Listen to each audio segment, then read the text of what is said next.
Ang ikaupat na pulong mahitungod sa makita kini sa Mateo Kapitulo 27, versikulo 45 hangtod sa 46. Sa pagkaudtong tutok, mitabon sa tibok yuta ang kangitngit nga milungtad og 3 ka oras. O sa alas 3 sa hapon mituaw si Jesus. Ele lama sabachthani, nga sa ato pa, Diyos ko, nganong gibiyaan mo ako. Okay, so upon hearing sa phrase na Diyos ko, nganong gibiyaan mo ako. Unsa man nga feeling ato ang ma-feel ani nga phrase. Disappointment ba or hopeful, malaumon? Asa ka dira mga igsuon. Kung maingon ta, Diyos ko, nganong gibiyaan mo ako. Naapat na dira sa time sa atong kinabuhi wherein we are disappointed or hopeful bataan na nga situation. So, kani nga praise or kani nga pulong sa atong buhi nga Dios, mura na ni siya or makarelate ta ani sa atong tawhanon nga kahimtang. Mga igsuon, when was the last time nga naka-experience ka og crisis sa imong kinabuhi? Such as problema sa balatian, imong health condition, problema sa panudlanan, walay kwarta, or daghan kay kwarta, problema gihapon na. Problema sa mga katalagman, like linog, sunog, init ang panahon, sa tungod ni ana, wala na tay tubig, problema kay na. Or problema ba ka kay namatyan mo o minahal sa kinabuhi? Problema sa trabaho or even problema kay wala pa jud gihatag ni Jesus ang imong desire nga mo-work ana nga agency. Or para pud sa mga estudyante, naa po na sila problema. It could be hagbungunon sila sa subject or wala sila balon, wala sila support sa ilang ginikanan. That is also a problem for them. Or problema ba sa love life? Okay, so kanusa man to ninyo kung naamo ato nga mga problema mga igsuon, kanusa man to ninyo na experience? Last year, last month, last week, or yesterday? So, kung naa ka ato, ikaw ra ang makatubag ni ana. So, base ato nga downfall moments sa imong kinabuhi or crisis sa imong kinabuhi, na-feel nimo nga ang tibuok kalibutan kay gibundak sa imong kasing-kasing sa imong kinabuhi, nga murag di nakakaginhawa. Naka-try na mo ana nga kanang itong murag feeling niyo gidaw-daw naman ko ani. Okay, nga halos nawad-an na ka sa paglaom. So, kana nga feeling is murag you feel alone sa gubang ana nga mga problema. Now, the question is, did you even ask God, nganong ako Lord? Nganong sa kadagang tao, Lord, nganong ako pa may makasinati ani? Do I deserve na maka-experience aning tanan? Usahay sa ato ang kanang Kristohanong kinabuhi. Kanang bitang faithful kay ka, obedient kay ka dira sa Ginoo. Pero there are times yun igsuon nga moingon ka, ning serbisyo mo ko nimong tarong Lord. All my life gi-offer na ko nimo. Pero nganong sa akong kalisdanan, imo akong gibiyaan.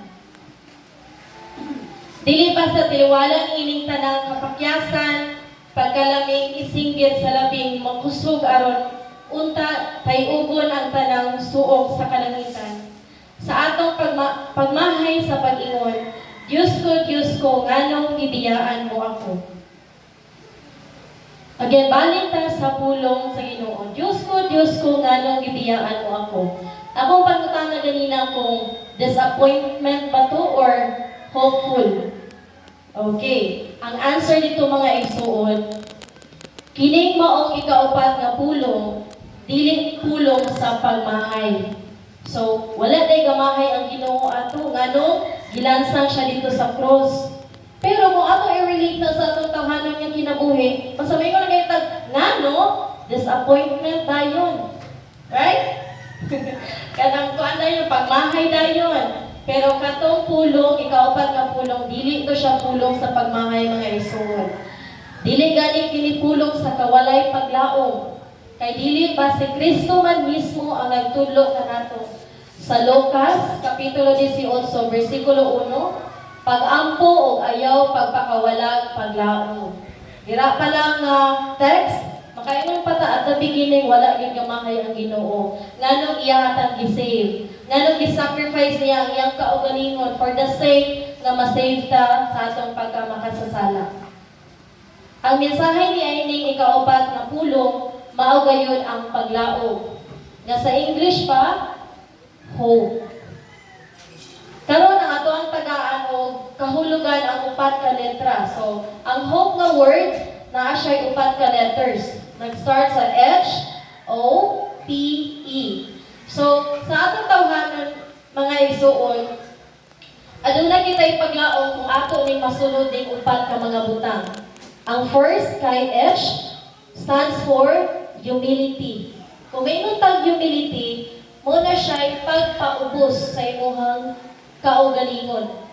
Makita kini sa Filipos kapitulo 2 bersikulo 6 hangtod sa 7. Wala niya isipa nga makitupong sa Dios.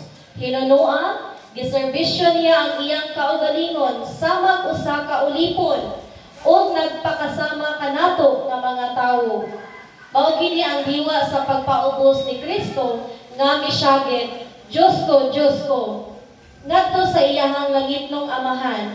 Sama ni Kristo, kung kahibalo ka or kahibalo ta magpaubos, walay rason nga dili nato ma-overcome atong fear, ang mga disappointments, ang mga trials sa atong kinabuhi.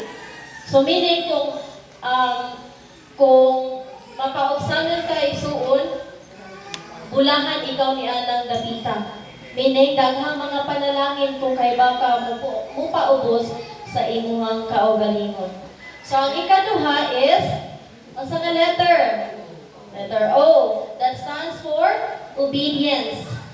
So aduna day kita paglaom kung obedient kita sa atong buhi nga Dios o pagka masinungtanon.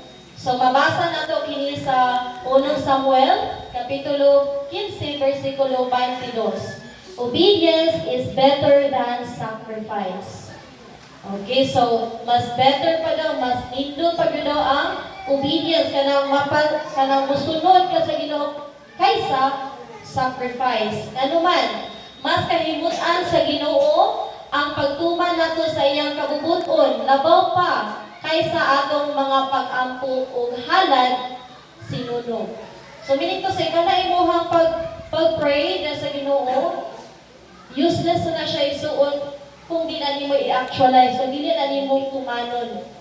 So wala siyang mas labaw pag yun, mas bulahan pa itong mga tao nga obedience kaysa kusog mo ampo, kusog mo sa muhatag o mga sinudog na mga halad pero wala sa buhat. Ang pagpasakit o kamatayon ni Kristo sa krus mao ang labing hingpit niyang pagsugod sa kabubuton sa iyahang amahan. So mo na to siya mga isuod katong the moment ganing okay si Jesus nga okay ako gi-save ang mga katawhan. Magpalansang ko sa cross. That is a manifestation na obedience siya sa Diyos Amahan. So number 3. Next letter is P. That is prayer or pag-ampo. Ang paghilak ni Jesus sa krus, dili pagmahay. Dili pagbaso sa Dios nga Amahan sa kapaitan nga iyahang gidangtan. Ni wala siya nasuko sa iyahang Amahan. Ang pagtiyabaw ni Jesus, Diyos ko, nganong gibiyaan mo ako. Maoy usa ka labing mapaubsanong pag-ampo sa usa ka tawhanong nag-antos nga walay laing kadampan. Nasayod ako mga igsuon nga, bisan og daghan tang mga trials sa atong kinabuhi kay once Christian ka or Kristohanon ka, ang mga problema, ang mga trials, naagid na sa imong kiliran. So, kung Christian ka, bisag suko na kay ka, bisag disappointed na kay ka sa imong mga situations sa imong kinabuhi, apan naagi hapoy times na mutawag ka sa atong buhi nga Dios. Amen? Amen. Kung dili ang Dios, ang tawong agtog dakong problema daw mapugos sa pagluhod. Nga sa ato pa, kung hasiod kita sa mga pagsulay, kung takupan kita sa maitong nga mga panganod sa kasubo o kabalaka, anha kita mapugos nga mudangog sa Ginoo. Diya sa pag-ampo. So, mo na siya ginaingon nga prayer is power. And we need to pray without ceasing. Okay, so ang ikaupat is letter E. So, it stands for eternal life o pagtuong sa kinabuhing dayon. So, ang taong dili mo tuog langit, nga ganti alang sa mapaubsanon, masinungtanon o mampuon, sagad mahundan sa lana sa paglaon. Kung wala ka atong four ka mga qualities na akong i-mention kanina, meaning, wala kay lana sa paglaon. Sa paghilak ni Jesus, Diyos ko, nganong gibiyaan mo ako, iyaha kita gipahinumduman, na kung dili kita mubiya sa Diyos o sa kita dili biyaan.